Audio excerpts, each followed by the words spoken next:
Hello and welcome to Network. My name is Siphumelele Zondi. You can find me on @Zondi on Twitter. Let's start by congratulating all the Lurie Award winners, especially those in categories that involve creativity in digital spaces.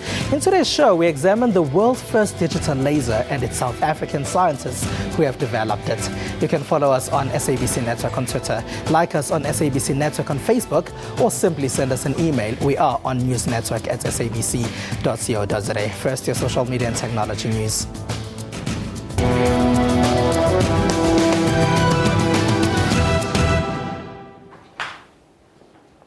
Kenyans have taken to Twitter to share their messages of hope after scores of people were killed in a mall in the capital, Nairobi. Al-Shabaab, the militant group that's taken responsibility for the killings, was live tweeting the incident on Saturday. The Somali group's account has been blocked.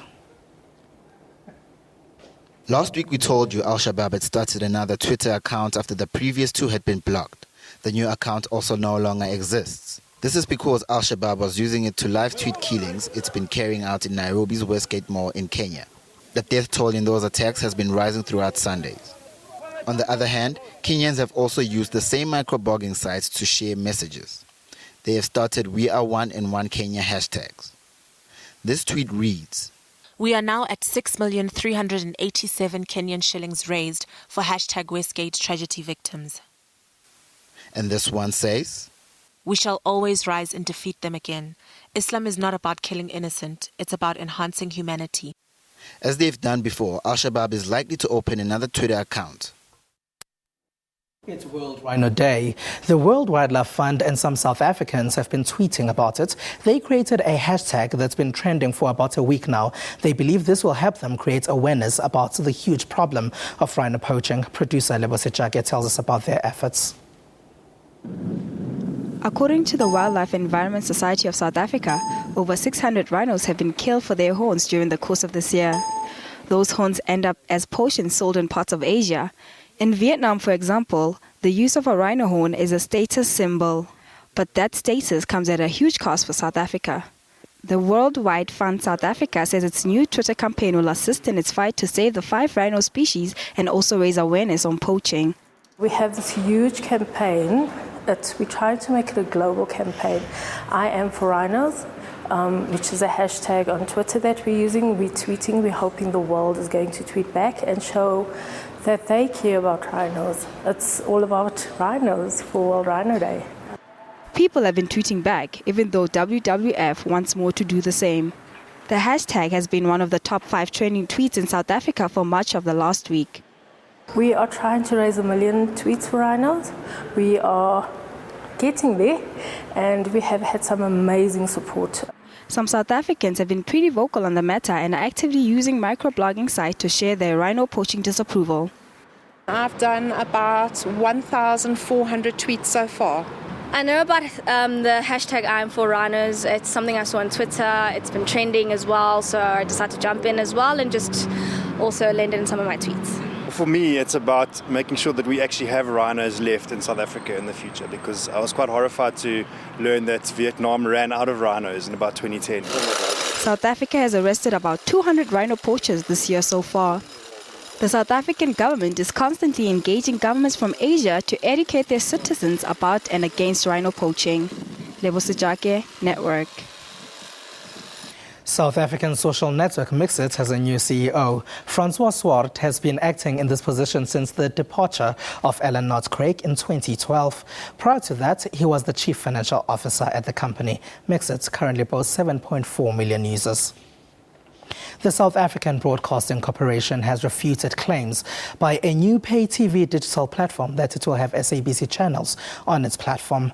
OpenView, it claims it launched 16 channels in October, However, during the past week, the SABC said it hadn't given permission for any of its channels to be on the platform.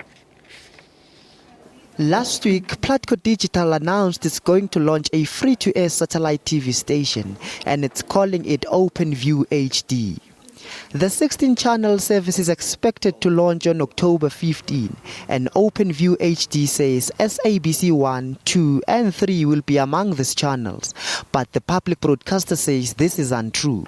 As SABC, we were very much dismayed when we heard the announcement of the OpenView HD that they are going to be carrying our channels.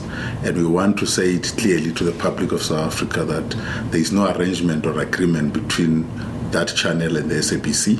Therefore, there is no way that they are going to have SABC 1, 2, and 3 on those channels. And we feel that what they are doing is just misleading the public into believing that they will be having those channels on their platforms. Platco Digital says the OpenView will continue to carry SABC 1, 2, and 3, irrespective of what the SABC says. Telecom Namibia is on a massive drive to improve its customer service. Some months back, the telecommunications operator signed an historic agreement with South Africa's new telco. This was to establish 4 international points of presence connected into the revolutionary West Africa cable system. And now, in an effort to improve its broadband even further, Telecom Namibia is roping in some American assistance. Here's the story. Telecom Namibia, known simply as TN, is the biggest telecom operator in the country. The state-owned company runs both fixed and mobile telecom operations. TN was one of the first operators in Namibia to connect to the West Africa cable system. The system is a 14,000-kilometer-long submarine fiber optic cable linking southern and western Africa to Europe. Before then, Namibia had no direct connections to the global submarine cable network, affecting its cost to customers. In a promotional video, they say this will be great for the country.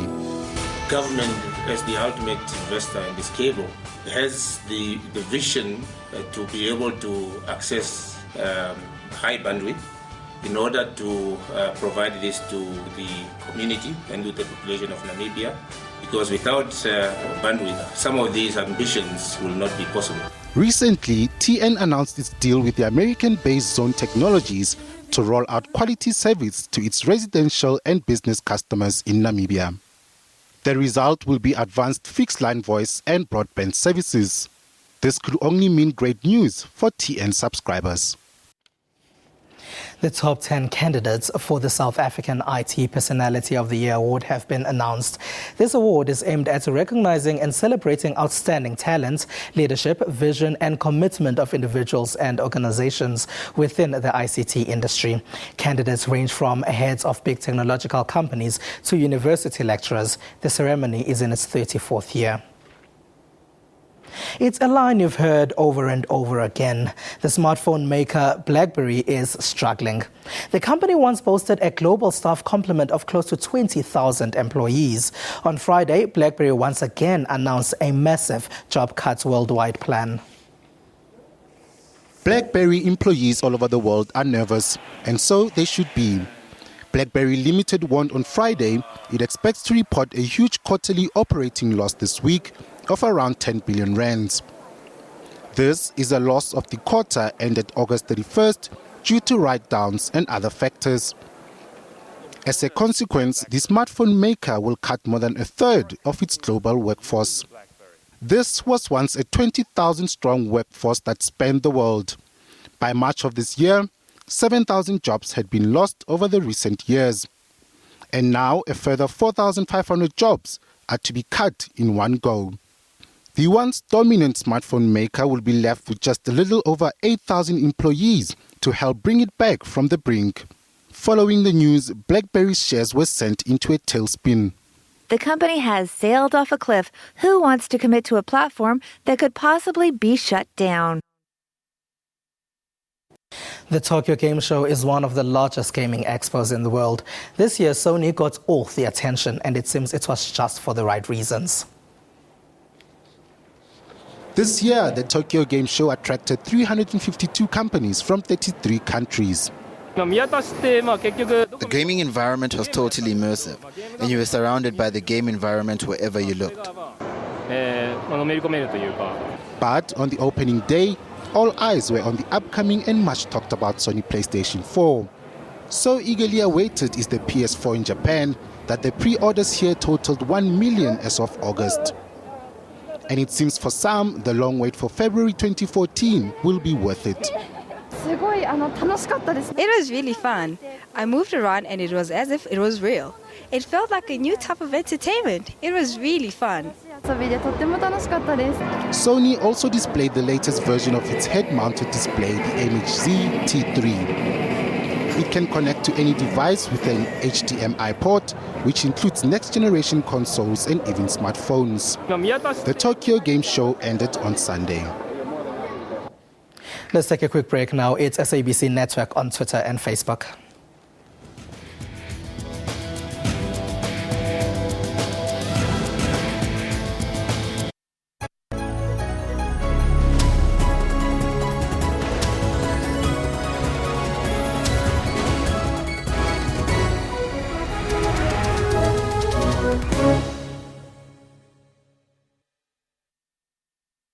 You can afford a lawyer, a good one. From only 140 rands per month, you and your family can have access to superior legal services 24 hours a day. Whether it is a civil, criminal, or labor-related matter, we're available 24 hours a day. our nationwide panel of professional attorneys are standing by to assist you. The matter has been settled out of court. SMS GOOD to 42770 and we'll call you back. SMS now. SABC News plays a critical role in providing unbiased and reliable news. We have a well-established reputation of uncovering, reporting and delivering news. A significant growth in popularity of our news demonstrates the demand for our news content. We continue to provide unrivaled coverage of vital events in and out of the country. Wherever the news is happening, we'll be there to bring them to you at the right time. No one has the news covered like SABC News. We lead and they follow. SABC News, Africa's news leader.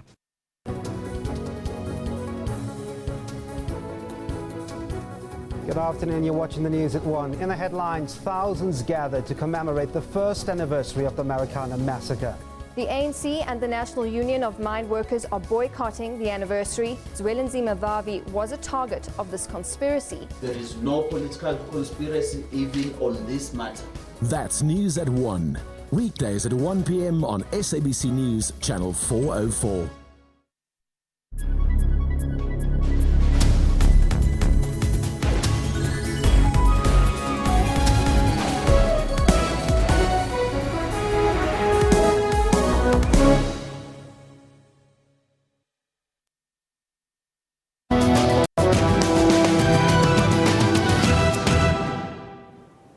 Welcome back. It's SABC Network on Facebook and Twitter.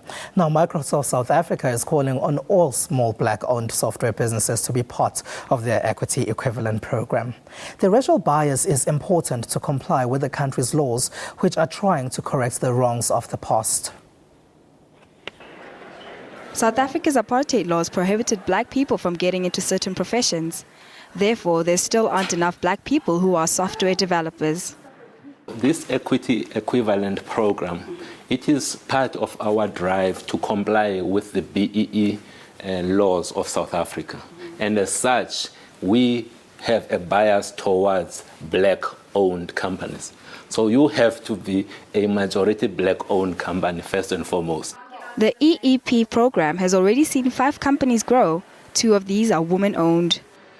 In South Africa, we would like to show that women can drive this highly technical side of the business, which is technology. There are not many role models. So that's why we go out to look for these companies and we hold them there so that other people can see that this is possible. The software developing giant urges black software developers to take advantage of this opportunity. Microsoft says change is happening though, even though they would like it to be faster. That's Microsoft doing its bit to help black-owned small IT companies in South Africa. Here in the studio with me is Seth Mbele, founder of a black-owned IT company, Digital Voodoo. Digital Voodoo is a small e-marketing agency that also delves into application development. Seth, hello and welcome. Hi, how are you, Spumele? I'm all right. Now, would you just tell us, is Microsoft justified? I think given the landscape in South Africa, Microsoft is very justified. It is quite, the IT sphere is quite a challenging sphere to enter from a couple of perspectives. I think number one is financially. Number 2 is from an infrastructure perspective. Number 3 would be from a relevance or track record. And obviously number 4 is access to markets. And how much help do you think black-owned companies need in that space? I think they need a whole lot of help. First of all, there's a lot of competition in the IT space. So you do need to encourage and assist as far as possible black participants in this sphere.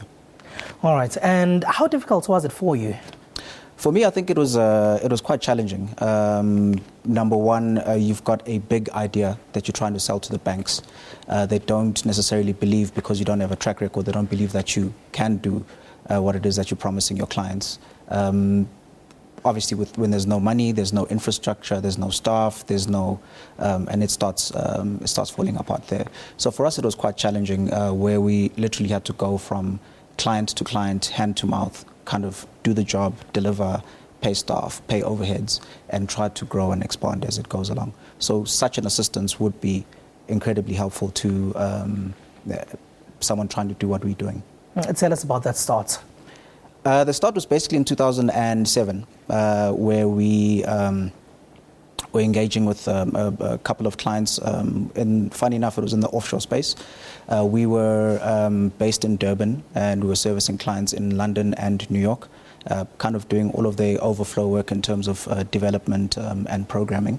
And over time, with the recession, we had to be forced, in a good way, to start looking at having local clientele. At that point, we started sourcing sort of government and SMEs within the South African and African sphere to start sort of building relationships and building digital platforms for those clients. And apart from government, I hear you mentioning government, do you think that the private sector and other private companies are willing to do business with black-owned developers? I think it takes time. Like I said, it comes with it's a track record issue. If you are new on the scene, obviously there's not much incentive for a corporate to get involved with you, unless you've got the likes of a Microsoft saying, "Hey, look, these guys, we've vetted them. They're doing the right thing, and we are going to support them in delivering what it is that they need to deliver to their clients." And what do you think they probably need the most and that Microsoft possibly can assist with? And again, taking from your experiences. I think from my experience, definitely infrastructure. A lot of companies can benefit from having a solid infrastructure with which they can deliver on their promises. That's number one. Number two is Microsoft is supporting incubators, technology incubators, by what I hear. And through that, those incubators can then do the good work of outreach and making sure that those black-owned IT companies have got access to markets and access to viable clients. For somebody that doesn't know, what sort of work would be done by companies such as Digital Voodoo? For someone that doesn't know, what we basically do is we try to simplify companies and institutions' problems. And their problems could be on various facets and aspects, either from a technology perspective or from a communications perspective. We believe that the two go very well together, whether it be applications in the web realm or whether it's core infrastructure within the organization to help them internally or externally communicate their objectives and fulfill what it is that they need to do. Right, so we've spoken a lot about Microsoft initiatives. What sort of help has been there in the past? What sort of help was there for you? Unfortunately, starting in 2007, we weren't really in a very technologically focused era. Our bandwidth was really bad. We didn't have good internet. We didn't have the right kind of startup incubators in place. I think the startup incubator scene literally started probably 18 months to 2 years ago, where they start looking at who's doing exciting things and innovative things and incubating them and giving them a chance to take their applications forward. So for us, there wasn't much, to be honest, but over time, I think it will improve. All right, Seth Mbele from Digital Voodoo, thank you very much for joining us. Thank you, sir. You can find us on SABC Network on both Twitter and Facebook. Like us and follow us. Let's take a quick break and we'll be back with a discussion on that revolutionary digital laser.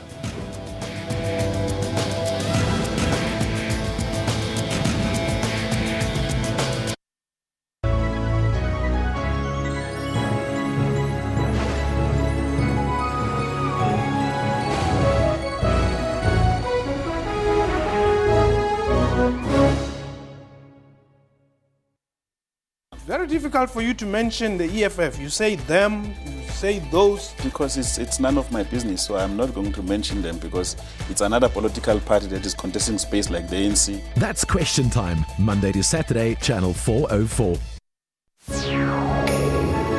The gold sector is likely to come to a standstill next week. Yesterday, another trade union, the Aviation Union of Southern Africa, accepted and signed SAA's 6.5% wage offer. The United Nations top tourism body predicts that tourists visiting Africa will triple by 2030. And Japan's biggest brewers are revamping their lineups to capture the younger generation who prefer drinks sweeter than the average pint. Ice cream flavored beer, yuck. That's business news, weekdays at 8 p.m. on SABC News, Channel 404.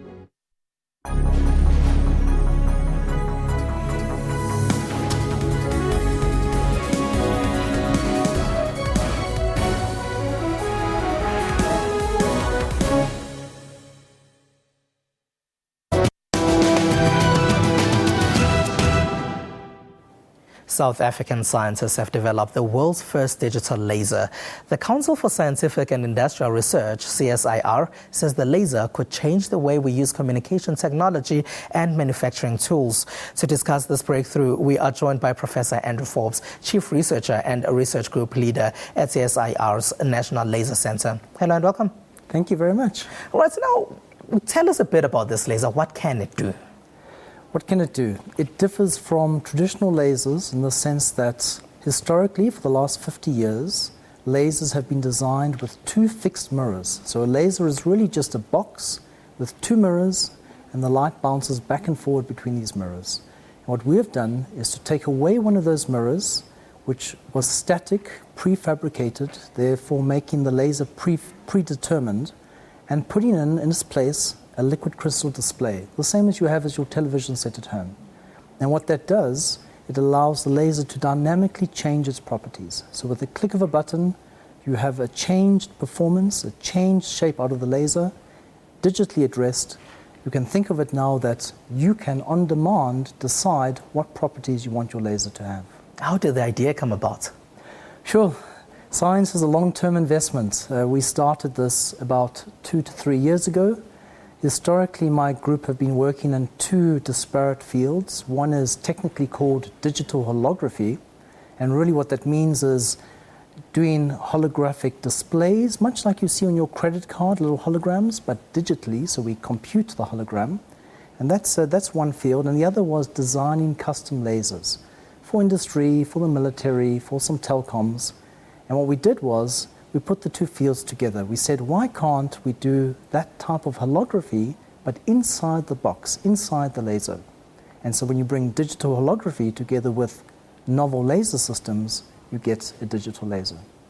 Now, tell us a bit about your group and the expertise that they brought in. One of them is a PhD student, I hear. That's right. So I have a group of about 10 or so students, a few postdocs, a couple of staff members. Most of them either have MSCs or studying towards MSCs and PhD degrees. So it's a high-tech group, well-trained. They're with me usually for a few years to complete their degrees. And we've been this around. Particular team that worked on the laser? Right. So this team, there were 4 of us. Started with Liesel Berger and Igor Litvin, a PhD student and a postdoc, ironing out all the problems to try and understand what do you need to do to make this really work. Then Sandili came along, did the key experiment. So at that point, we knew what we had to do. Sandili did a fantastic job. He did a seminal experiment, and he showed that indeed the concept worked. And this took about 2 to 3 years. 2 to 3 years of hard work, and then finally this breakthrough. 3 years is a long time. Can you just tell us about that process? Surely there must have been times when you wanted to give up on it. Absolutely. You know, it's I call it a mental barrier. If you don't know that something's going to work, you don't know when to stop. You know, should you stop after 1 day of trying, or 1 month, or 1 year? And the first attempts that we had didn't work. And originally my gut feel was, this is going to be difficult. Putting a little television screen inside a laser. Lasers are very finicky devices. I don't know. But we ironed out the problems, and we know that other groups were trying to do the same thing. We've heard from other groups that they tried to do it and they stopped. They stopped a little bit too early. And I think, the reason that we persevered was that, A, we had a foot in these two worlds, this digital holography and lasers, which made it possible to see that it could work. And we had a great team. Sandili, Lisa, Igor, fantastic students. I expect a lot from them, and they delivered. Sounds like a complicated process. Funding. Where does funding for such projects come from? You know, if you ask scientists, they always tell you there's never enough money. But to be honest, I have to say that we get well funded from the DST. We had money from the CSIR. This research started at a very fundamental level, and now we have a proof of principle experiment. What we would do now is to ask for more money, to have more time to take it from a proof of principle in the lab out to a prototype for a particular application. Okay, and proof of principle, for people who are not familiar with any science term, what is a proof of principle? Proof of principle means you have an idea, you believe it can work, and you put an experiment down on the table that says, look, this idea works. But now what the public would say to you is, well, when will I see it in my cell phone? And to go from something on the laptop that works, if you're a PhD student with 5 years of training and 15 years in the field with the professor, that's different to something that must work every day, 24 hours a day, 7 days a week. And to take it from that proof of principle through to something that really is a technology that's used, a prototype for an application, that takes a lot more work, more engineering work. And after that, where are we likely to see it in future? Right, yeah, this is the key question, isn't it? So we think that there are three obvious application areas. One would be in manufacturing, and I'll say a little bit more on that in a second. Medical applications, lasers are used ubiquitously in those fields, and in telecommunications. So starting with manufacturing as an example, I mean, usually lasers, because they have a fixed output, if you wanted to machine, say, a circle, you would move the laser beam around in the shape of a circle. Why do we move it with robots? Because the laser doesn't give out a circle as its shape. What we can do in our digital laser is dynamically create that shape. And if you're machining a complicated structure where the shape has to change all the time, we simply change the picture on the digital display, and the properties of the laser change in real time. So complicated shape manufacturing can be done in a single device without any other moving parts. In telecommunications, I think it's really where we're going to see the applications coming through. You know, today we switch light on and off really fast and push it down an optical fiber, and that's our telecommunication system. What we could do is encode information in the shape of the lights. One shape is the letter A, another shape is the letter B. Our laser can give out those shapes. If we can put all that down into a fiber, we can increase bandwidth significantly for the future. So I hope that we will see many digital lasers all over the world sitting behind the scenes making these impacts. The increase of bandwidth is something I'm really happy to hear about, but how soon can that happen? You know, in my experience, it takes at least 3 years to take something from a proof of principle through to an engineered prototype for a particular application. All right, Professor Andrew Forbes from CSIR. Thank you very much for joining us. Thank you for having me. All right, so let's remind ourselves on what is happening on the social media now. We are still tracking tweets from Kenya. We are one and one Kenya hashtags they're using there. Also following the hashtag I am for rhinos on Twitter. South Africa's Orlando Pirates and Al Ahly of Egypt played to a goalless draw for both teams to advance to the African Champions League semi-final. Fans share messages on Facebook. Remember to continue tweeting us on SABC Network. We are on SABC News on Facebook. Our email address is newsnetwork@sabc.co.za. That's all we have for you today. We leave you with a WWF South Africa video as they save a rhino. You can find the full video on YouTube. From me and the rest of the team, have a good one.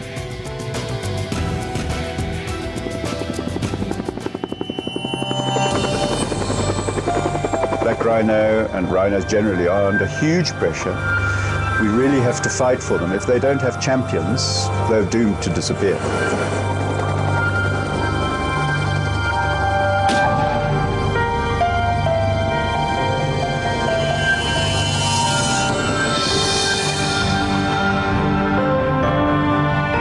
And This is the kindest way we've yet discovered of moving a rhino from the field to a vehicle. It is a big operation. It's a lot of animals to try and move in a really short time. There are no roads. There is no access whatsoever. You know, most of these parks are wilderness area.